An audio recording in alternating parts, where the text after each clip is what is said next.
కన్కి హోటల్లో ఏం డిస్కషన్ అయింది, అక్కడి నుంచే సకల జనుల సమ్మె అని కేసీఆర్ గారు అనౌన్స్ చేయడం జరిగింది. కేసీఆర్ గారు విద్యార్థులతో ఒక మీటింగ్ పెట్టాలని చెప్పిండు. మేము ఫైట్ చేస్తే నన్ను సుమన్ను తీసుకుపోయి చర్లపల్లి జైల్లో 45 రోజులు కంటిన్యూగా ఉంచడం జరిగింది. 180కి పైగా కేసులు, 6 నెలలు జైలుకి పోవడం జరిగింది. ఏం భయం అయ్యలేదా? అనేకం చనిపోయారు. శ్రీకాంత్ సార్ లాంటి ఆత్మబలిదానం చేశారు. ఉద్యమంలో ఉన్న వాళ్ళు మ్యాక్సిమం బీఆర్ఎస్లోకి వెళ్ళి ఏదో ఒక పదవిలు దక్కించుకోరు. మీరు టీడీపీకి ఎందుకు వెళ్ళాల్సి వచ్చింది?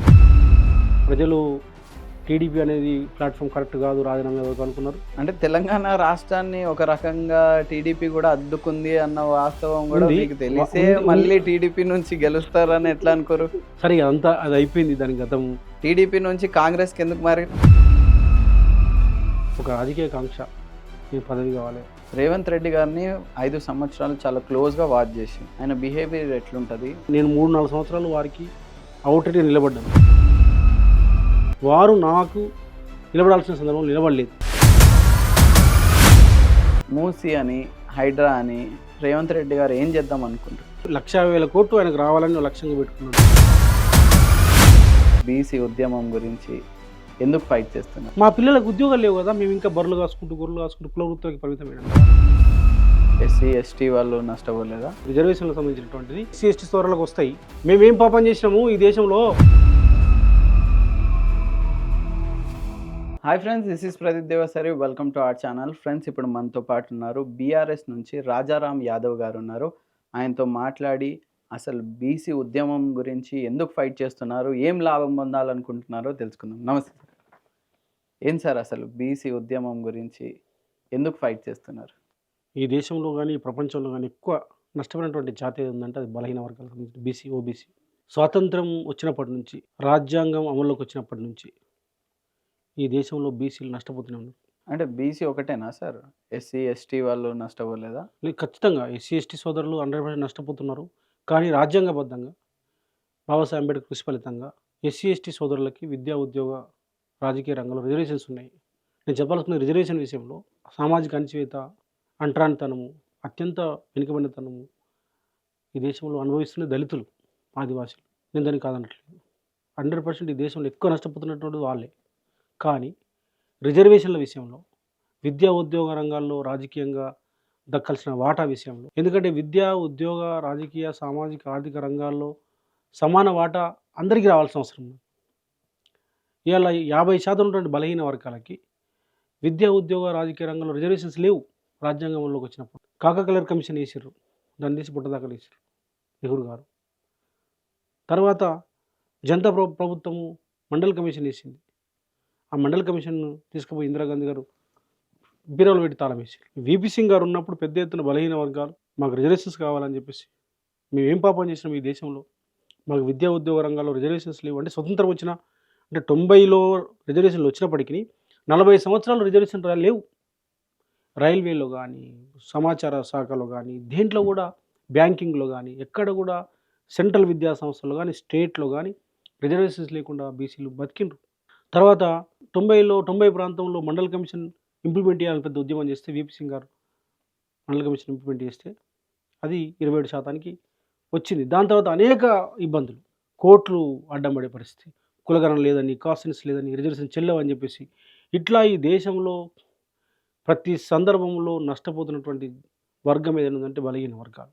మీరేం నష్టపోయారు దానివల్ల? మా పిల్లలకు ఉద్యోగాలు లేవు కదా, మేము ఇంకా బర్రెలు కాసుకుంటూ గొర్రెలు కాసుకుంటూ కుల వృత్తికి పరిమితమైనాం కదా. ఈ దేశంలో మేము మనుషులం కామా? దేశం అంటే మట్టియా, రాళ్ళ? దేశం అంటే మనుషులు కదా.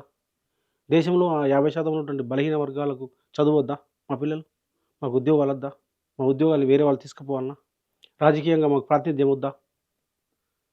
బలహీన వర్గాలకి చట్టసభలో రిజర్వేషన్స్ ఉన్నాయా? చట్టసభలో రిజర్వేషన్స్ లేకపోవడం వల్లనే మేము ఇలా మాకు అవకాశాలు రావట్లేదు కదా. ఈ రాష్ట్రంలో అసెంబ్లీలో ఎంతమంది ఏ వర్గం ఉన్నారు? బలహీన వర్గాలు ఎంతమంది ఉన్నారు? లెక్కలు తీయండి మొత్తం. పార్లమెంట్లో ఎంతమంది, లోక్సభలో ఎంతమంది ఉన్నారు బలహీన వర్గాలు? మిగతా వర్గాలు ఎంత ఉన్నాయి? ఎందుకు చేయలేకపోతున్నారు అంటారు? వ్యతిరేకం బలహీన వర్గాలకు ఇవ్వడం ఇస్తే వాళ్ళు ఇప్పుడు ఎవరైతే దోపిడీదారులు ఉన్నారో, ఎవరైతే మేమే తినాలనుకుంటున్నారో వాళ్ళు తింటున్నారు. మేము మాత్రము 25 మందిమే 50 మంది తినాల్సింది 25 మంది తింటున్నాం. అర్ధాకలతో బతుకుతున్నాం మేము. కాబట్టి నష్టపోయినట్టు అనద్దా? నష్టపోతే కూడా మేము నష్టపోతలే మేము బాగున్నాం అనాలనా? అన్యాయానికి గురవుతుంటే కూడా మమ్మల్ని ఇబ్బంది పెడుతుంటే కూడా, మా వాటా గుంజుకుంటుంటే కూడా, మమ్మల్ని బిచ్చగాళ్ళని చేస్తుంటే కూడా, మమ్మల్ని బాధితులుగా ఉంచితే కూడా మేము బాగున్నామని చెప్పాలనా? మీరు లీగల్‌గా ఏం ముందుకెళ్లారు మరి అట్లా అంటే? మీరు ఇది లీగల్ ఇష్యూ కాదండి. రాజకీయంగా ఇది ప్రభుత్వాలు చేయాల్సింది. ఈ పార్లమెంట్‌లో చట్టాలు చేయడం ద్వారా చేయాల్సింది.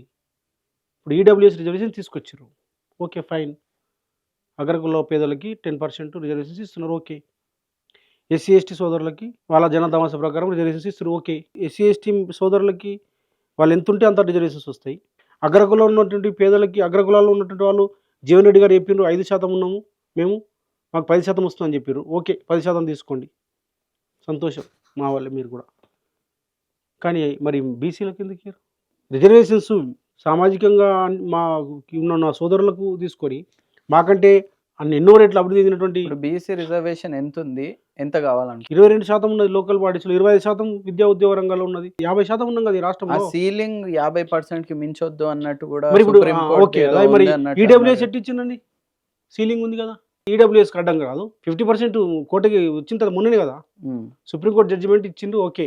హ్మ్. 50% దాటొద్దని. మరి ఈడబ్ల్యూఎస్‌కి ఎందుకు అడ్డం రాదు? బీసీలకు వచ్చారని అడ్డం అవుతా అది. మాకంటే సామాజికంగా, ఆర్థికంగా, రాజకీయంగా అన్ని రకాలుగా డెవలప్ అయినటువంటి నా సోదరులు, అగ్రకుల సోదరులకు వస్తాయి. మాతో ఉన్నటువంటి సామాజికంగా నష్టపోయినటువంటి మా ఎస్సీ, ఎస్టీ సోదరులకు వస్తాయి.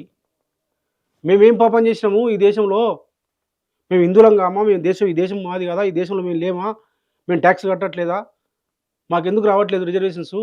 కాబట్టి చరిత్ర పొరుగునా మొత్తం నష్టం చేస్తుంది. ముఖ్యంగా కాంగ్రెస్ పార్టీ, బీజేపీ ఈ దేశాన్ని పాలించినటువంటి వాళ్ళు మొత్తం రిజర్వేషన్‌లకు సంబంధించినటువంటిది మాకియ్యడానికి సిద్ధంగా లేరు. మీరు ఉద్యమంలో ఉన్నప్పుడు టీవీఎస్ అని చెప్పేసి ఉద్యమానికి ముందే మీరు ఉద్యమ నాయకుడిగా కాకముందు ఒక స్టూడెంట్‌గా ఉన్నప్పుడు పెట్టిండ్రనుకుంటా. దాని మెయిన్ ఉద్యమం వచ్చిన తర్వాత దాన్ని మానేసిండ్రు. ఎందుకు? అసలు దాని కారణం ఏంటి? ఆ రోజు తెలంగాణ ఉద్యమంలో కేసీఆర్ గారు 2001లో టీఆర్ఎస్ పార్టీ పెట్టినప్పుడు విద్యార్థులందరం కూడా స్వతంత్రంగా ఒక విద్యార్థి ఉద్యమం ఉండాలని చెప్పేసి ఒక బలమైనటువంటి ఒక డిస్కషన్ జరిగింది. దాంట్లో ముఖ్యంగా గద్దరన్న లాంటోళ్ళు, పాసిం యాదగిరి లాంటోళ్ళు, బెల్లయ్య నాయక్ లాంటోళ్ళు వీళ్ళంతా కూడా ప్రొఫెసర్స్, మా యూనివర్సిటీలో ప్రొఫెసర్స్ వీళ్ళంతా కూడా సామాజిక న్యాయం తెలంగాణ అనే అంశం మీద ఒక విద్యార్థి సంఘం ప్రారంభించాల్సిన అవసరం ఉందని చెప్పేసి చెప్పారు. అప్పటికే నేను విద్యార్థి నాయకుడు ఉండడం, సామాజిక న్యాయము, కొంత లెఫ్ట్ ఆర్గనైజేషన్స్‌లో ఉండడము, కొట్లాడడం, ఫైట్ చేయడం ఇవన్నీ ఉండడం వల్ల నన్ను ఎంచుకొని తెలంగాణ విద్యార్థి సంఘం ఆ రోజు అనేక మంది సహకరించడం వల్ల తెలంగాణ విద్యార్థి సంఘం ప్రారంభించినాం. అద్భుతంగా చాలా గొప్పగా ఆ రోజు మేము చేయాల్సినటువంటి రోల్‌ని తెలంగాణ రావాలని చెప్పేసి పెద్ద ఎత్తున ఒక కొట్లాడే శక్తి, ఒక మిలిటెంట్ ఆర్గనైజేషన్‌గా ఆ రోజు తెలంగాణ విద్యార్థి సంఘం ఉన్నది. ఇప్పుడు సెప్టెంబర్ 17, 2006లో ఆర్ట్స్ కాలేజ్ దగ్గర పెద్ద బహిరంగ సభ జరిగింది.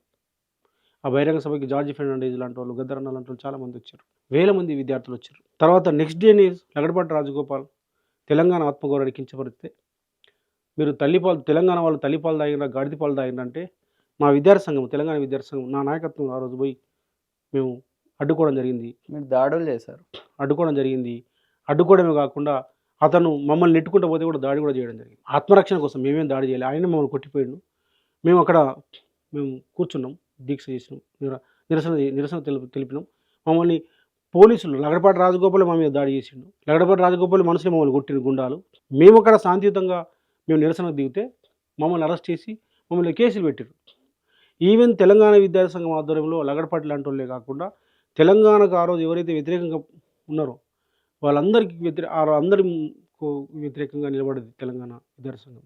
పుట్టపర్తి సాయిబాబా తెలంగాణ ఇవ్వడం పాపం అన్నాడు.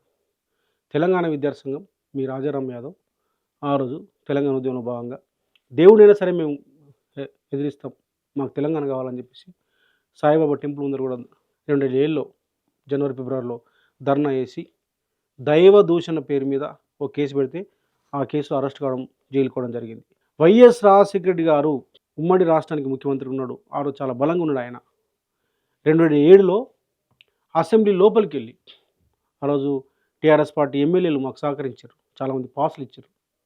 టీఆర్ఎస్ ఎల్పీని మేము అక్కడ వాడుకొని మేము పాసులు తీసుకొని పోయి లోపల వైఎస్ రాజశేఖర రెడ్డి బయటకు వస్తుంటే కారు ముందర కూర్చొని అరెస్ట్ కావడం జరిగింది. అట్లా తెలంగాణ విద్యార్థి సంఘం చాలా గొప్పగా తెలంగాణ రాష్ట్ర సాధనలో గొప్పగా పనిచేసిన తర్వాత మేము ఓఈజేసి కూడా కేసీఆర్ గారు దీక్ష చేస్తున్న సందర్భంలో యూనివర్సిటీలో ఉన్నటువంటి విద్యార్థి సంఘాలన్నింటినీ కలిపి పిడమర్తి రవి గారు, గ్యాదర్ కిషోరు, సుమను మేమంతా కలిసి అనేక సంఘాలు, అన్ని సంఘాలను ఒక తాటి మీద తీసుకొచ్చి తెలంగాణ ఒక్కటే మాకు ఏకీరస్తా, తెలంగాణ కావాలి, తెలంగాణ తప్ప మాకు వేరే లేదని చెప్పేసి మా మధ్య అనేక వైరుధ్యాలు ఉన్నప్పటికీ, సంఘాల మధ్య భేదాభిప్రాయాలు ఉన్నప్పటికీ, నాయకత్వంలో భేదాభిప్రాయాలు ఉన్నప్పటికీ అంతా ఒకటై కేసీఆర్ని రక్షించుకోవాలని చెప్పేసి, కేసీఆర్ గారి ప్రాణానికి ఇబ్బంది పెట్టే పరిస్థితి ఆ రోజు కాంగ్రెస్ పాలకులు చేసిరు కాబట్టి, రోసయ్య గారు చేసిరు కాబట్టి మేము వారిని రక్షించడం కోసం ఓయి చేసిన ఆ రోజు మేము ఏర్పాటు చేసుకున్నాం. అద్భుతంగా మా పని మేము చేసినాం. తెలంగాణ రాష్ట్ర సాధనలో విద్యార్థులుగా మేము ఆ రోజు కేసీఆర్ గారికి ఒక శిష్యులుగా బ్రహ్మాండంగా నిలబడ్డాం. 180కి పైగా కేసులు, 6 నెలలు జైలుకి పోవడం జరిగింది. ఏం భయం వేయలేదా? ఒకటి పవిత్రమైన హృదయంతో, ఎందుకంటే మేము ఆ రోజు అప్పటికే ఉద్యోగాలు వచ్చే అవకాశం ఉన్నప్పటికీ ఉన్నత విద్యను అభ్యసిస్తున్నటువంటి మాకు అనేక అవకాశాలు ఉన్నాయి. అప్పటికి నేను ఎంఏ చేసినాం, బీఈడీ చేసినాం, పిహెచ్డీ చేస్తున్న సందర్భంలో గ్రూప్ 1 మెయిన్స్ 2 సార్లు రాసిన సందర్భం కనిపిస్తుంది. ఒకవైపు ఉద్యోగం, ఎక్కడనో ఊర్లో కష్టపడి ఇక్కడ దాకా వచ్చిన సందర్భంలో ఒకవైపు ఉద్యోగం కనిపిస్తుంది, మరొకవైపు ఉద్యమం కనిపిస్తుంది. ఒకవైపు వ్యక్తిగతమైన జీవితం గొప్పగా పూలబాట కనిపిస్తుంది, మరొకవైపు తెలంగాణ ఉద్యమం, సామాజిక న్యాయం, మన వర్గాలకు న్యాయం చేయాలని ఒక పవిత్రమైనటువంటి లక్ష్యం కనిపిస్తుంది. కాబట్టి ఇది ఎవరో బలవంత పెట్టింది కాదు, ఈ ప్రలోభాలకు గురి చేసింది కాదు. ఆ రోజు కనీసం మేము ఎమ్మెల్యేగా పోటీ చేస్తామనో లేకపోతే రాజకీయాలకు వస్తామని ఆలోచన లేదు, ఆ సందర్భం కూడా లేదు. అప్పుడు ఈ తెలంగాణ రాష్ట్రము వస్తుంది, కేసీఆర్ గారు ముఖ్యమంత్రి అవుతారు, ఇదంతా పదవులు వస్తాయి, ఇదంతా ఉంటుంది అనే పరిస్థితిలో మేము ఎలక్షన్లో పోటీ చేస్తామన్న పరిస్థితిలో కూడా లేదు. అప్పుడు ఆ రోజు ఉన్నటువంటి ఆ పరిస్థితిలో మేము ఒక పవిత్రమైనటువంటి లక్ష్యం కోసం మా ఉద్యోగాన్ని వదులుకోవాలి, చదువును వదులుకోవాలని చెప్పేసి వదులుకొని తెలంగాణ విద్యార్థి సంఘం ద్వారా, ఓఈజేసీ ద్వారా ఆ రోజు తెలంగాణ ఉద్యమంలో భాగస్వామ్యం కావడం జరిగింది. అవన్నీ ఇష్టంగా చేసినాం కాబట్టి ఒక లక్ష్యం కోసం, తెలంగాణ సాధన కోసం అనేక మంది చనిపోయారు. మేము మేము చిన్న కదా మేము చేసింది. శ్రీకాంత్ సార్ లాంటోడు మా కళ్ళ ముందర ఆత్మ బలిదానం చేసుకుంటాడు. 52లో 7 మంది విద్యార్థులు కాల్చబడ్డారు సిటీ కాలేజ్ దగ్గర, ఇడ్లీ సాంబార్ గో బ్యాక్ ఉద్యమంలో. 69లో 1969లో ఇందిరాగాంధీ గారు రాజ్భవన్లో ఉంటే ఆమెకు రిప్రజెంట్ చేయడానికి పోతే తెలంగాణ కావాలని కాల్చబడ్డారు నా సోదరులు, తెలంగాణ బిడ్డలు అని. ఈ నేల మీద ఎంతమంది చనిపోయినారు. దాంట్లో మా త్యాగం చిన్నది కదా, మేము చాలా చిన్నోళ్ళం కదా, వాళ్ళ కాలి కొట్టు కూడా జరుపు మేము. కాబట్టి ఒక పవిత్రమైన లక్ష్యం కోసం ఆ రోజు నిలబడ్డం. ఇలా తృప్తి ఉన్నది. తెలంగాణ సాధనలో ఒక పేజీ ఉంది కదా, ఇలా చాలామంది తెలంగాణ విద్యార్థి సంఘము ఓయూ చేసి అనగానే మేము జ్ఞాపకం వస్తాం. ఎమ్మెల్యే కాలేదు, పదవులు రాలేదు, మాకు డబ్బు లేదు, ఆస్తులు లేవు, కానీ ఉద్యమంలో ఒక పాత్ర ఉన్నది కదా. ఎప్పుడు బాధ అనిపించలేదా? ఫ్యూచర్ ఆనందం అనిపిస్తుంది. అన్నిటికంటే జీవితంలో ఎక్కువ ఆనందం ఏంటంటే ఉద్యమంలో ఉన్నటువంటి ఆ కష్టాలు పడి, ఆ ఇబ్బందులు పడి ప్రజల కోసం నిలబడేది ఏదైతే ఉంటుందో అదే తృప్తినిస్తుంది. ఇప్పుడు మీ మీద ఎన్ని కేసులు ఉన్నాయి? కేసులు కేసీఆర్ గారు అన్ని తీసేసారు కదా ముఖ్యమంత్రి అయిన తర్వాత. కన్కి హోటల్లో కేసీఆర్ గారు, ఇంకోటి మన కోదండరాం గారు, మీరు అందరు ఉన్న దాని తర్వాత ఏం డిస్కషన్ అయింది? అక్కడి నుంచే సకల జనుల సమ్మె అని కేసీఆర్ గారు అనౌన్స్ చేయడం జరిగింది. అసలు ఏమైంది? ఖచ్చితంగా, ఎందుకంటే ఆ రోజు Telangana Osman university joint action committee, arts college దగ్గర మేము అసెంబ్లీ ముట్టడి కార్యక్రమం కావచ్చు, విద్యార్థి గర్జన జనవరి 3, అసెంబ్లీ ముట్టడి డిసెంబర్ 10, తర్వాత విద్యార్థి మహాపాదయాత్ర, సైకిల్ యాత్ర, ఇవన్నీ కూడా ఒక సంవత్సరం 2 సంవత్సరాల కాలం అంతా కొనసాగింది. మా పైన 14F వ్యతిరేకంగా ఎస్ఐ ఎగ్జామ్స్ పోస్ట్ పోన్ చేయాలి, మన పిల్లలకు నష్టం జరుగుతుందని చెప్పేసి మేము ఫైట్ చేస్తే నన్ను సుమన్ తీసుకుపోయి, ఇప్పుడు ఎంపీ ఎక్స్ఎమ్మెల్యే ఎక్స్ఎంపీ సుమన్ మా సోదరుడు, ఇట్లాంటి మా అందరిని తీసుకుపోయి జైల్లో పెట్టి చెర్లపల్లి జైల్లో 45 రోజులు కంటిన్యూగా ఉంచడం జరిగింది. తర్వాత మేము అందరం కూడా సామూహిక ఆమరణ దీక్ష చేసినాం. ఇవన్నిటి తర్వాత కేసీఆర్ గారు విద్యార్థులతో ఒక మీటింగ్ పెట్టాలని చెప్పిండ్రు. మాకు ఆదేశిస్తే నేను, కిషోర్, పిడమర్తి రవి, మేమంతా సుమన్, మేమంతా కలిసి కంకి హోటల్లో విద్యార్థి చేసి మీటింగ్ పెట్టినాం. దాంట్లో కోదండరామ్ గారు వచ్చారు, తర్వాత కేసీఆర్ గారు వచ్చారు, ఉద్యోగ సంఘం నుంచి స్వామి గౌడ్ గారు, శ్రీనివాస్ గౌడ్, విఠలన్న, వీళ్ళందరూ వచ్చారు. వచ్చి సకల జన సమ్మెను మేము చేస్తాము, ఎందుకంటే మరి ప్రతి సందర్భంలో కూడా ఇంకా మోసం చేస్తున్నారు, ఇంకా ఇంత పెద్ద మా పిల్లలంతా చనిపోతే కూడా ఆత్మవిధాలు చేసుకుంటే కూడా మీరు ఈ ప్రభుత్వం చెల్లించట్లేదు. కాబట్టి ఆ హోటల్ మీటింగ్ నుంచే కేసీఆర్ గారు ప్రభుత్వానికి, ఆ రోజు ఉన్నటువంటి సోనియా గాంధీ గారికి, కాంగ్రెస్ పార్టీకి, కిరణ్ కుమార్ రెడ్డి ముఖ్యమంత్రి గారికి హెచ్చరిక జారీ చేసిండు. అక్కడి నుంచే సకల జనుల సమ్మె తర్వాత మళ్ళీ ఆ మీటింగ్ తర్వాత మళ్ళీ కరీంనగర్లో జరిగినటువంటి బహిరంగ సభలో కేసీఆర్ గారు, కోదండరామ్ గారు సకల జనుల సమ్మెను ప్రకటించడం జరిగింది. ఉద్యమంలో ఉన్న వాళ్ళు మాక్సిమం బీఆర్ఎస్‌లోకి వెళ్ళి ఏదో ఒక పదవులు దక్కించుకుర్రు. మీరు టీడీపీకి ఎందుకు వెళ్ళాల్సొచ్చింది? ఆ రోజు ఉన్నటువంటి మాకు ఉన్నటువంటి ఒక భావోద్వేగం, చిన్న వయసు, ఎలక్షన్‌లో పోటీ చేయాలని ఒక బలమైన అచంచలమైనటువంటి ఒక కోరిక. ఎట్లనే ఎలక్షన్‌లో పోటీ చేయాలి. తెలంగాణ రాష్ట్రం వచ్చింది. తెలంగాణ రాష్ట్రం వచ్చేదాకా కొట్లాడినాం. అంటే తెలంగాణ రాష్ట్రాన్ని ఒక రకంగా టీడీపీ కూడా అద్దుకుంది అన్న వాస్తవం కూడా ఉంది. మీకు తెలిసే ఉంది. మళ్ళీ టీడీపీ నుంచి గెలుస్తారని ఎప్పుడు ఎట్లా అనుకోరు? ఎప్పుడు పోయినామంటే తెలంగాణ రాష్ట్రం వచ్చిన తర్వాత 2014లో మాకు ఎలక్షన్‌లో బీఆర్ఎస్ నుంచి పోటీ చేసే అవకాశం రాలేదు కాబట్టి ఆ రోజు పోటీ చేసినాం. అదే. సరే పోటీ చేసినందుకు ప్రజలు టీడీపీ అనేది ప్లాట్‌ఫామ్ కరెక్ట్ కాదు, రాజీనామా ఎందుకు అనుకున్నారు. నన్ను ఓడించారు. హ్మ్. కానీ మేము తెలంగాణ రాష్ట్ర పోరాటంలో పోలేదు. తెలంగాణ అవును. రాష్ట్ర సాధన సందర్భంలో మేము పోలే. అప్పుడు టీడీపీకి. ఉద్యమకారులుగా ఉన్నారు. దాని తర్వాత రాజకీయ తెల నాయకులుగా తెలంగాణ అయ్యారు. రాష్ట్రం వచ్చిన తర్వాత తెలంగాణ రాష్ట్రం వచ్చిన తర్వాత మేము కూడా పోటీ చేయాలి కదా! ఆ సందర్భంలో పోటీ చేసినాం. సరే అది నాకు నష్టం చేసింది. హ్మ్. అది వేరు. చాలా నష్టం చేసింది మరి రాజకీయంగా. మీరు అంత ఆలోచించకుండానే అవివేకంగా వెళ్ళిపోయారు అనుకోవచ్చా? ఆ ఏజ్‌లో అప్పుడు ఆ చిన్న ఏజు, రాజకీయ అవగాహన లేదు. పోటీ చేయాలని ఒక కోరికతోటి బలమైన కోరిక ఉన్నది. అవగాహన లేకుండానే మళ్ళీ టీడీపీ నుంచి కాంగ్రెస్‌కి ఎందుకు మారారు? అవన్నీ జరిగినాయి. మళ్ళీ నా సొంత గూటికొచ్చిన కదా! అదే. ఇయాల అంటే బీఆర్ఎస్ ఇప్పుడు పార్టీలో ఇప్పుడు బి బీఆర్ఎస్ పార్టీలో నేను 2018లో మళ్ళీ జాయిన్ అయ్యాను. 2018 నుంచి ఇప్పటివరకు కొనసాగుతున్నాను. నాకనిపించిందంటే తెలంగాణ బిడ్డలకి, తెలంగాణ ఉద్యమంలో పనిచేసిన వాళ్ళకి బీఆర్ఎస్ పార్టీ అనేది మంచి ప్లాట్‌ఫార్మ్. మనకు రిలేటెడ్ అయితది. వేరేది కాంగ్రెస్‌లో ఉన్నప్పుడు మీకేం హామీలు ఇచ్చిర్రు? అది నెరవేర్చిండ్రా? సరే అదంతా అది అయిపోయింది. దాని గతం జరిగింది. మరి కనీసం ఇప్పుడు మీరు బీఆర్ఎస్ గూటికొచ్చిర్రు. మరి మీకు ఇచ్చిన హామీలేంటి? అది నెరవేరుస్తుందా? హామీలు ఏమి లేవు. మరి ఎమ్మెల్సీ మీరే అని జెప్పేసి వార్తలు వినబడుతున్నాయి. మరి దానికి కేసీఆర్ గారు అవకాశం ఇస్తే ఖచ్చితంగా పోటీ చేస్తాం. అధిష్టానం నుంచి ఏమన్నా వచ్చిందా? ఇన్ఫర్మేషన్ గాని? కేసీఆర్ గారు ప్రకటిస్తారు కదా! ఎలక్షన్స్‌లో ఎవరు పోటీ చేయాలని ప్రకటిస్తారు. మేమైతే విద్యార్థుల్ని, నిరుద్యోగుల్ని అందరిని కలుస్తున్నాం. గ్రాడ్యుయేట్స్ ఎన్రోల్ చేసుకోమని చెప్తున్నాం. వారి ఆశీర్వాదం ఉంటే ఖచ్చితంగా పోటీ చేస్తాం. రేవంత్ రెడ్డి గారిని 5 సంవత్సరాలు చాలా క్లోజ్‌గా వాచ్ జేసిండ్రు. ఆయన బిహేవియర్ ఎట్లుంటది? ఇప్పుడు ఆయన అప్పటి రేవంత్ రెడ్డి లాగానే ఉన్నాడా? సీఎం అయినాక ఏమన్నా మారిపోయిండా? మేము ఎప్పుడో గమనించినాం వారిని. రేవంత్ రెడ్డి గారిని ఒక 3 సంవత్సరాల సహచర్యము 2014 నుంచి 3, 4 సంవత్సరాలు. అంటే ఒక సంవత్సరం ఏమో పెద్దగా నేను లేదు. కానీ 15 నుంచి కొంత క్లోజ్ అసోసియేట్ అయ్యాను. ఒక సంవత్సరం తర్వాత నేను పోటీ చేసి ఓడిపోయిన తర్వాత. ఒకటే పార్టీలో ఉన్నాం కాబట్టి అప్పుడు. ఒక 3 ఇయర్స్ కలిసి పనిచేసాం. కానీ నాకు ఒక 6 నెలల ముందే నాకు అర్థమైంది. అందుకోసమే నేను దూరమైనాను వారికి. ఎట్లా అర్థమైంది? ఏదైనా సందర్భం? వారు మాట నిలబెట్టుకోరు. మాట నిలబెట్టుకోరని అర్థమైపోయింది. నా విషయంలో నా ఎలక్షన్స్ నా బీఫామ్ విషయంలో నాకు వారు నిలబడలేదు. చాలా పెద్దగా నాకు పార్టీలో ఇష్టం లేదు. చెప్పేదొకటి, నాకు నాకు పెద్దగా చేసేదొకటి ఇష్టం లేదు. లాగా అంతా చర్చించడం నాకు పెద్దగా ఇష్టం లేదు. హ్మ్. వారు నేను 3, 4 సంవత్సరాలు వారికి ఔటర్‌గా నిలబడ్డాను. ప్రతి సందర్భంలో నిలబడ్డాను వారికి. వారు నాకు నిలబడాల్సిన సందర్భంలో నిలబడలేదు. మా కార్తిక్ రెడ్డి గారు వారు నిలబడ్డారు గట్టిగా. వారికి నిలబడలే. మా వెల్లయ్య నాయకు ఇప్పుడు కార్పొరేషన్ చైర్మన్‌గా ఉన్నారు. వారు నిలబడ్డారు. వారికి నిలబడలేదు. మేము తప్పు చేసినామని అనుకున్నాం. కేసీఆర్ గారు తెలంగాణ రాష్ట్ర సాధనలో ఉన్నారు. తెలంగాణను అభివృద్ధి చేస్తున్నారు. ఇంత గొప్పగా అభివృద్ధి చేస్తున్నటువంటి నాయకత్వం దగ్గరనే పనిచేయాలి.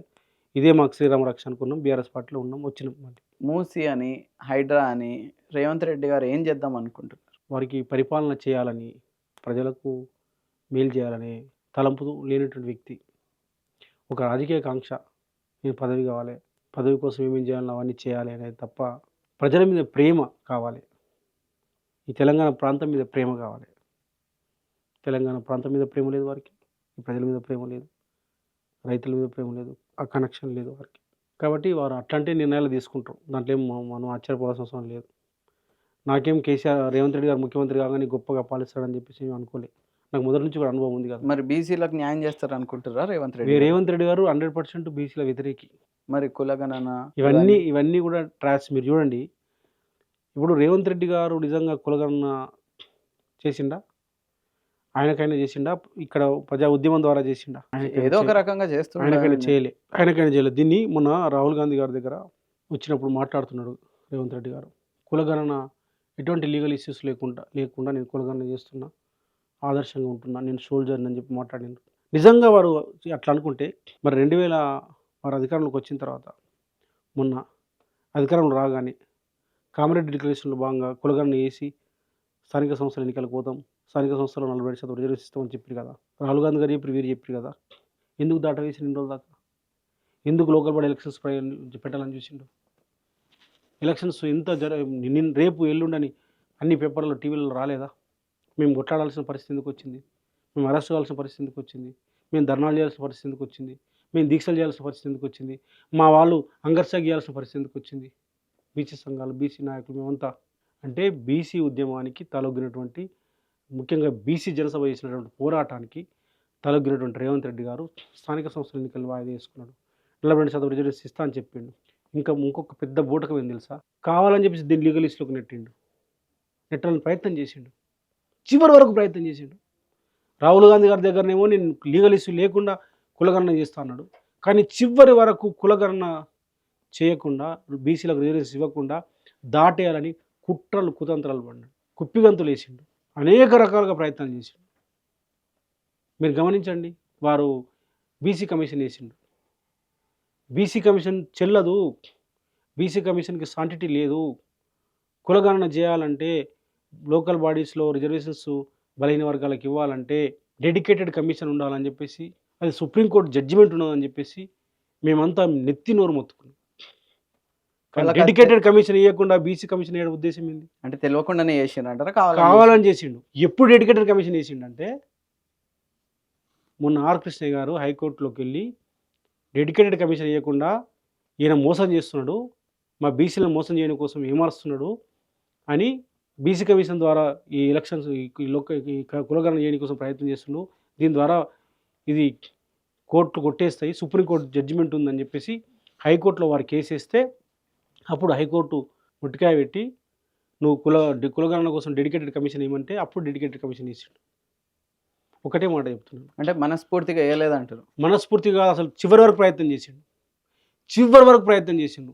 కులగణన దాటేయాలి, వీళ్ళకి రిజర్వేషన్స్ ఇవ్వడానికి లేదని చెప్పేసి 29 జీవో ద్వారా మన రాహుల్ గాంధీ గారు ముందర చెప్తున్నారు. 29 జీవో ద్వారా బీసీల గట ఉద్యోగ అవకాశాలు ఇచ్చినట్టు గ్రూప్ 1లో. దాని మీద చాలా గొడవలు అవుతున్నాయి. అదే అంటే ప్రజలు చూస్తలేరా? రేవంత్ రెడ్డి గారు చెప్పింది నిజమవుతుందా? ఆయన ఎంత ప్రయత్నం చేసిండు? 29 జీవో ద్వారా రేవంత్ రెడ్డి గారు 1:50 వీలాల్సినటువంటి బీసీలకు, ఎస్సీ ఎస్టీలకి 1:50 పిలిచి, తన చుట్టాలకు పక్కలకేమో 1:65 పిలిచి, బీసీ పిల్లలకు, ఎస్సీ ఎస్టీ పిల్లలకు దక్కాల్సినటువంటి, మైనార్టీ పిల్లలకు దక్కాల్సిన ఉద్యోగాలందరినీ తన కులపోలకు ఇచ్చి, ఉద్దాయా ఇది నష్టం చేస్తా అని చెప్పేసి మా పిల్లలు రోడ్ల మీదకి వచ్చి ధర్నాలు చేసి, అశోక్ నగర్ అంతా జాగారాలు చేసి, పిల్లలు దెబ్బలు పడితే, ఆడబిడ్డలు రోడ్ల మీదకి వస్తే వాళ్ళని పోలీస్ స్టేషన్లో పెట్టి, వాళ్ళని అరెస్ట్ చేయించి, వాళ్ళని జైల్లో పెట్టి, చివరికి వాళ్ళు హైకోర్టుకు పోతే డబ్బున్న వకీలను పెట్టి హైకోర్టులో ఎగ్జామ్స్ను మేము ఇప్పుడు నిర్వహించడానికి మేము ఎంటర్ కామని చెప్పి వాళ్ళతో చెప్పించి, మా కేసీఆర్ గారు సహకారంతో మా పిల్లలు ఢిల్లీకి వెళ్ళి సుప్రీంకోర్టులో స్పెషల్ పిటిషన్ ఇస్తే వాళ్ళు అక్కడ పోయి పెద్ద పెద్ద వకీలను పెట్టి, ఈయన డబ్బులు పెట్టి వాయిదా వేయకుండా, వాయిదా వేస్తే మా ఉద్యోగాలు మాకు వస్తాయని చెప్పేసి వాయిదా వేయకుండానే ఎగ్జామ్స్ నిర్వహిస్తే ఆయన చుట్టాల పక్కలకు ఉద్యోగాలు ఇవ్వచ్చు అని చెప్పేసి సుప్రీంకోర్టులో ఇంటర్ఫియర్ అయ్యి మొత్తం అన్ని రకాలుగా సమాధాన దండోపాయాలు ఉపయోగించి మాకు రాకుండా ఎగ్జామ్స్ వాయిదా వేయకుండా ఎగ్జామ్స్ నిర్వహించి ఇలా మాకు రావాల్సిన ఉద్యోగాలన్నీ తీసుకుపోయి సోషల్ జస్టిస్ మీరు పోరాటం అయితే ఇంకా ఆపలేదు కదా. నేను బ్రాండ్ అంబాసిడర్ని, సామాజిక న్యాయం అసలు తెలంగాణలో చాలా అయింది. దేశానికి మేము మోడల్ అంటే, దేశానికి మోడల్ ఏం మోడల్ దేశానికి? ఈ దేశంలో రిజర్వేషన్ అమల్లోకి వచ్చినప్పటి నుంచి ఫస్ట్ 50% ఓపెన్ కేటగిరీ నింపుతారు. అది ఎక్కడైనా సరే, ఏ ఎగ్జామ్ అయినా సరే, ఏ నోటిఫికేషన్ అయినా సరే, ఏ ఉద్యోగం అయినా సరే, ఇంతవరకు యూపీఎస్సీ కానీ, అంతకుముందు ఏపీఎస్సీ కానీ, ఇప్పుడు తెలంగాణ పబ్లిక్ సర్వీస్ కమిషన్ కానీ ఎవరు ఎగ్జామ్ నిర్వహించినా గతంలో అంతకుముందు 55 జీవో ఉండేది కేసీఆర్ గారి సందర్భంలో. దానికి రక్షణ ఉండేది అద్భుతంగా. కేసీఆర్ గారు ఇంకా బలంగా ఎస్సీ ఎస్టీ బీసీ మైనార్టీ పిల్లలకు ఉద్యోగాలు వాళ్ళకి దక్కాలని చెప్పేసి ఓపెన్ కేటగిరీలో ఈ పిల్లలు పోతే వాళ్ళకి ఓపెన్ కేటగిరీలు ఇచ్చి, మళ్ళీ రిజర్వ్లో వచ్చినట్టు పిల్లలకి మళ్ళీ రిజర్వేషన్లు ఇవ్వడం వల్ల అనేక మందికి అవకాశాలు వచ్చినాయి. కానీ మొట్టమొదలు వీరు 29 జీవో తీసుకొచ్చి మాకు దక్కాల్సిన మా ఉద్యోగాల్ని తన చుట్టాలకు పక్కాలకు ఇస్తున్నట్టు న్యాయం వాస్తవం కాదా? ఇలా మా పిల్లలకు ఎక్కువ మార్కులు వస్తే మా పిల్లలకు ఉద్యోగాలు రావట్లేదు. రేవంత్ రెడ్డి చుట్టాలకు తక్కువ మార్కులు వచ్చినా ఉద్యోగాలు వస్తున్నాయి. టీచర్లు కానీ, కానిస్టేబుల్ కానీ, గ్రూప్ 2లో కానీ, పంచాయతీలో కానీ ప్రతి దాంట్లో బీసీలకు ఎక్కువ మార్కులు వచ్చి మంచి ర్యాంకులు వస్తే కూడా ఉద్యోగాలు రావట్లేదు. ఇది రేవంత్ రెడ్డి పుణ్యం కాదా? ఇది 29 జీవో పుణ్యం కాదా? ఇది కోదండరామరెడ్డి పుణ్యం కాదా? ఇది రాహుల్ గాంధీ పుణ్యం కాదా? ఇది కాంగ్రెస్ పార్టీ పాలన పుణ్యం కాదా? ఎవరిని ఏమార్చాలనుకుంటున్నారు మీరు? ఎవరిని మోసం చేయాలనుకుంటున్నారు? ఖబర్దార్, ఖచ్చితంగా ప్రజాక్షేత్రంలో మీరు అనుకుంటారేమో మేము తెలంగాణ కోసం కొట్టన్న బిడ్డలం, తెలంగాణ కోసం త్యాగాలు చేసిన బిడ్డలం, మా ఉద్యోగాలు వదులుకొని, మా కెరీర్ వదులుకొని మా బిడ్డలకు న్యాయం జరగాలని చెప్పేసి మేము త్యాగాలు చేసిన బిడ్డలు ఇంకా బతికి ఉన్నాం. ఇంకా 6 నెలలు కాదు, ఏడాదైనా జైలుకోనికి సిద్ధంగా ఉన్నాం. మేము తెలంగాణ సాధన కోసం మేము ముందు సిద్ధంగా ఆ రోజు కొట్లాడలేదా? దేనికోసం కొట్టాడినాం?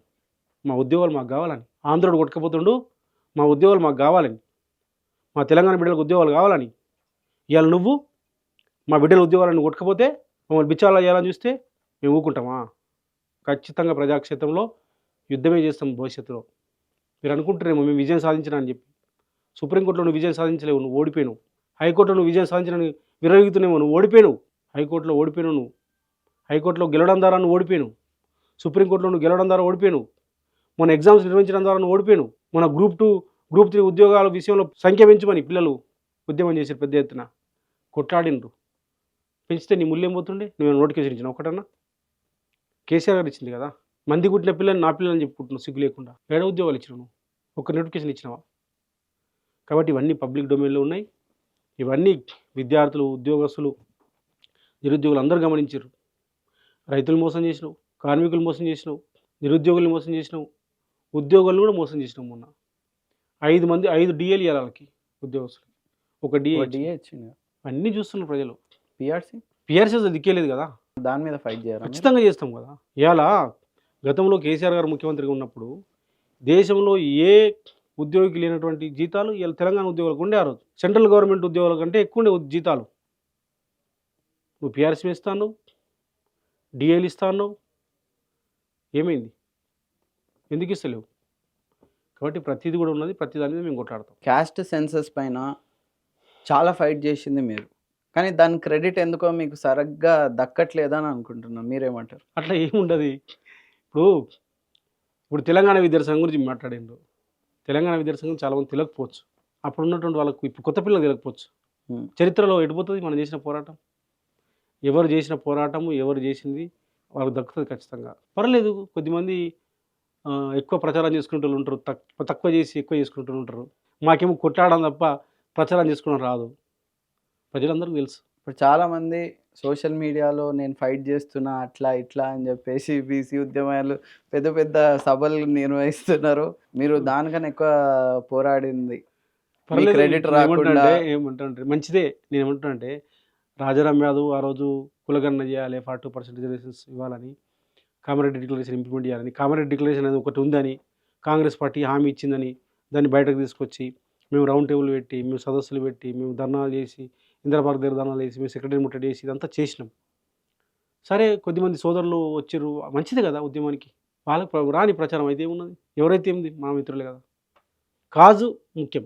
మా కులగణన జరుగుతుంది. మీకు టికెట్లు రాకుండా ఉండడానికి మీకు రాజకీయంగా దెబ్బ అయినా కూడా కాజు ముఖ్యం అని చెప్పేసి అంత ఉదార స్వభావం రాజారాం యాదవ్ గారు. ఆ రోజు తెలంగాణ ఉద్యమం చాలు చేసినప్పుడు ఏడుకొస్తాం అనుకున్నాం. ఎక్కడ 92లో నేను చెప్తే ఇక మళ్ళీ చరిత్ర చెప్తే గంటలు చెప్పాల్సి. 92లో మా ఊర్లో 10th క్లాస్ అయిపోగానే పెత్తందారులు, నాకు అప్పుడు 17 ఏళ్ళ వయసు, పెత్తందారు ఒక దళితుని హత్య చేశారు. మూఢనమ్మకాలతో మంత్రాలు వస్తాయని చెప్పేసి. ఆ రోజు 10th క్లాస్ అయిపోగానే ఇంటర్మీడియట్ అప్లై చేయడం కోసం ఉన్నటువంటి రాజారాం యాదవ్ అంటాడు, ఊర్లో ఒక గొల్ల భూమి అన్న కొడుకు, చిన్న రైతు బిడ్డ, పెత్తందారులకు వ్యతిరేకంగా ఆ దళితుని ఎందుకు హత్య చేస్తున్నాడని అడ్డం పోతే నన్ను కూడా సజీవదానం చేయడం కోసం ప్రయత్నం చేశారు. ఏదో నా మిత్రులు నన్ను తప్పించి బతికిచ్చారు. అక్కడ నుంచి ఇక్కడ వస్తూనే ఉన్నాం, బతికున్నాం కదా. చాలా మంది ఆయన పరిస్థితి ఏంది? చనిపోయింది కదా. సరే, అలాంటి శిక్ష విధించినాం కదా. విధించారా? మాకు బలంగా గ్రామాలలో ఉండ్రి కదా, ప్రజల కోసం కొట్టాటలు ఉండ్రి కదా, ఆయుధాలు పట్టుకుని కొట్టాటలు ఉండ్రి కదా, అప్పుడు వాళ్ళు శిక్షించారు. ఇప్పుడు బీఆర్ఎస్ నుంచి ఒకవేళ మీరు ఎమ్మెల్సీ టికెట్ ఇస్తే, మీరు ప్రతి దాంట్లో కూడా చూస్తున్నారు గ్రౌండ్ ఎట్లుంది, బీజేపీ నుంచి కానీ కాంగ్రెస్ నుంచి కానీ హేమీలు దిగుతున్నారు. మరి వాళ్ళని ఎట్లా ఎదుర్కోగలుగుతారు? ఇప్పుడు కార్పొరేట్ గద్దలు ఉన్నాయి, కార్పొరేట్ గద్దలు వేల కోట్ల ఆస్తులు వాళ్ళకు ఉండిండొచ్చు. ఉద్యమ బిడ్డను కదా. అదే మీరు దాన్ని ఏమంటే ప్రమోట్ చేసుకోలేకపోతుర్రు అంటుర్రు. మళ్ళీ మీరు ఏమంటే దాని మీద ఎట్లా చేస్తారు? కార్పొరేట్ గద్దలు కావాలన్నా, తెలంగాణ బిడ్డలు కావాలన్నా నిరుద్యోగులు, ఉద్యోగస్తులు, మేధావులు తేల్చుకుంటారు. వాళ్ళందరికీ తెలుసు కదా నేనేం చేసినో. కార్పొరేట్ గద్దలు ఏం చేసినో తెలుసు. రాజారాం యాదవ్ ఉద్యమ బిడ్డగా ఏం చేసిండో తెలుసు. ఆ రోజు విద్యార్థి నాయకుడుగా ఏం చేసిండు. అంతకుముందు ఇంటర్మీడియట్ నుంచి యూనివర్సిటీ వరకు వచ్చిన సందర్భంలో ఆ లెఫ్ట్ ఆర్గనైజేషన్లో తిరిగి గద్దర్ లాంటితో కలిసి పనిచేసిన విషయం తెలుసు. కేసీఆర్ గారితో కలిసి తెలంగాణ ఉద్యమంలో భాగస్వామైన విషయం తెలుసు. అన్నీ ఇప్పుడు బలహీన వర్గాల కోసం కొట్లాడుతున్న విషయం తెలుసు. అన్నీ తెలుసు. ప్రజలు నిర్ణయిస్తారు కదా. ఫైనల్‌గా ప్రజలకి ఏం చెప్తారు? ఖచ్చితంగా ఒక్కటి మాత్రం వాస్తవం. ఇలా తెలంగాణని మనం కాపాడుకోవాల్సిన అవసరం ఉన్నది. తెలంగాణ వనరుల్ని రక్షించుకోవాల్సిన అవసరం ఉన్నది. ఏదైతే తెలంగాణ రాష్ట్రాన్ని సాధించుకొని ఒక 10 సంవత్సరాల అభివృద్ధి తర్వాత ఇలా తెలంగాణ వెనక్కిపోయే పరిస్థితి కనిపిస్తూ ఉన్నది. ఒక సంవత్సరంలో ఎట్లుందంటారు మరి? చూస్తురుగా మార్పు బాగుంది కదా. బాగా అనిపిస్తుందా మీకు? మీకు ఎట్లా అనిపిస్తుంది చూస్తురు కదా. మీకెట్లా అనిపిస్తుంది? మొత్తం కూల్చివేతలు, కాల్చివేతలు. ఆయన పాదయాత్ర కూడా మూసిదే చేస్తున్నారు కదా మంచిదే. రేవంత్ రెడ్డి గారు మరి. అదే రైతు బంధు ఇవ్వాల్సిన అవసరం లేదు, రైతు బీమా ఇవ్వాల్సిన అవసరం లేదు, కళ్యాణ లక్ష్మి ఇవ్వాల్సిన అవసరం లేదు, ఉద్యోగాలు ఇవ్వాల్సిన అవసరం లేదు. కానీ ఆయన 1,50,000 కోట్ల కోసం ఆయన ప్రయత్నం చేస్తుండే. ఏం చేస్తున్నా నా మిత్రుడే కదా. రావాలని కోరుకుంటుర్రా 1,50,000 కోట్లు? 1,50,000 కోట్లు వస్తే ఆయన ప్రయత్నం చేస్తుండే పాపం తిరుగుతుండు. మరి ఇది ఆయన- మూసిది ఇచ్చిందే బీఆర్ఎస్. ఏదైనా తప్పులు ఉంటే బీఆర్ఎస్ మీద వేస్తున్నారు, మంచి ఉంటే కాంగ్రెస్ మీద వేసుకొని తిరుగుతున్నారు అంటారా? ఇప్పుడు కేసీఆర్ గారు కాళేశ్వరం ప్రాజెక్టు కట్టి మొత్తం అన్ని కెనాల్స్ పెట్టి అన్ని ప్రాజెక్టులు కట్టి తెలంగాణ అంతా కూడా నీళ్ళని తీసుకొచ్చి తెలంగాణను పచ్చటి ఒక తోరణంగా పచ్చటి పొలాలుగా మార్చిండు. నీళ్ళు అక్కడెక్కడనూ కాళేశ్వరం నుంచి తీసుకొచ్చి మిడ్ మనేరు, అప్పర్ మనేరు, అక్కడ నుంచి లోయర్ మనేరు, అక్కడ నుంచి ఇంక పైకి ఇక్కడ అన్నపూర్ణ, మల్లన్న సాగరు, కొండపోచమ్మ, గంధమల్ల మొత్తం ఇట్లా తెలంగాణ అంతా చెప్తే అదంతా కాళేశ్వరం ప్రాజెక్టు. తర్వాత పాలమూరు ఎత్తిపోతల పథకంతో నల్గొండ మహబూబ్నగర్, అంతకుముందు నెట్టెంపాడు, కోయిల్ సాగరు, భీమా, కల్లకుర్తి లాంటి ప్రాజెక్టులు కట్టి తెలంగాణ అంతా నీళ్ళు తీసుకొచ్చి ఇలా పంటలు పండిస్తే దాన్ని అవినీతిని మాట్లాడినాం. అంత లాభం చేసింది తెలంగాణకి. లక్షల కోట్ల టన్నులు ఇలా పంట వచ్చింది. దాన్నేమో అవినీతి అన్నారు.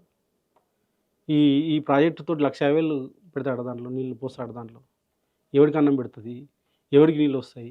కార్పొరేట్ నైట్ సిటీ అండి. అదే ఎవరికి ఉపయోగం అవుతుంది? ఏం లాభం అవుతుంది? 10,000 ఇల్లులు కూలగొట్టడానికి రెడీగా ఉన్నారు. 1,00,000 ఇల్లులు కొట్టి 1,50,000 కోట్లు ఆయన దోచుకోనికి పెట్టుకుంటుండు. బీఆర్ఎస్ వాళ్ళు అక్కడ అక్రమంగా నిర్మించుకున్నారు, ల్యాండ్ మొత్తం కబ్జా చేసుకున్నారు మూసి పరివాహక ప్రాంతాల్లో. వాళ్ళని ఖాళీ చేయడానికే మూసి పట్టుకున్నా అని చెప్పేసి రేవంత్ సరే రెడ్డి ఇప్పుడు గారు. మనం చూసినాం కదా. వారన్నీ కూడా హైడ్రా పేరు మీద వాళ్ళందరూ కూడా బుల్డోజర్ తీసుకుపోయి కూల్చేసిన ఇండ్లు ఎవరియో చూసినాం కదా. పేదలయా, మధ్యతరగతి వాళ్ళయా, లేకపోతే బీఆర్ఎస్ పార్టీ నాయకులయా? చూసినాం కదా. అవన్నీ ఉన్నాయి కదా, పబ్లిక్ డొమైన్లో ఉన్నాయి కదా. అవును. మీరేమంటారు? ఆయన చేసింది కరెక్టేనా రాంగా? మూసి ఆయన వరకు- హైడ్రా కానీ 1,50,000 కోట్లు ఆయనకు రావాలని లక్ష్యంగా పెట్టుకున్నాడు. దానికోసం యాత్ర చేస్తుండు, పాదయాత్ర. మీ సపోర్ట్ పాపం ఆయన బర్త్డే కదా, పోనీ రాదు. 1,00,000 కోట్లు ఆయన బర్త్డే సందర్భంగా గిఫ్ట్ ఇస్తారా మరి బీఆర్ఎస్ తరఫు నుంచి? 1,00,000 కోట్లు గిఫ్ట్ ఇస్తున్నాం మేము. కానిస్తారా మరి? మూసి అట్లనే మేమైతే అడ్డం పడతాం ఖచ్చితంగా. ప్రజల కోసం అయితే త్యాగా చేయడానికి. గిఫ్ట్ అనుకోమంటారు కానీ గిఫ్ట్ ఇయ్యనంటారు. ఓకే, చాలా థ్యాంక్స్. సో చూసారు కదా ఫ్రెండ్స్, ఈ వీడియోపై మీ అభిప్రాయాన్ని కమెంట్ చేయండి. ఈ వీడియో కనుక మీకు నచ్చినట్లయితే లైక్ చేయండి, షేర్ చేయండి, and don't forget to follow for more updates.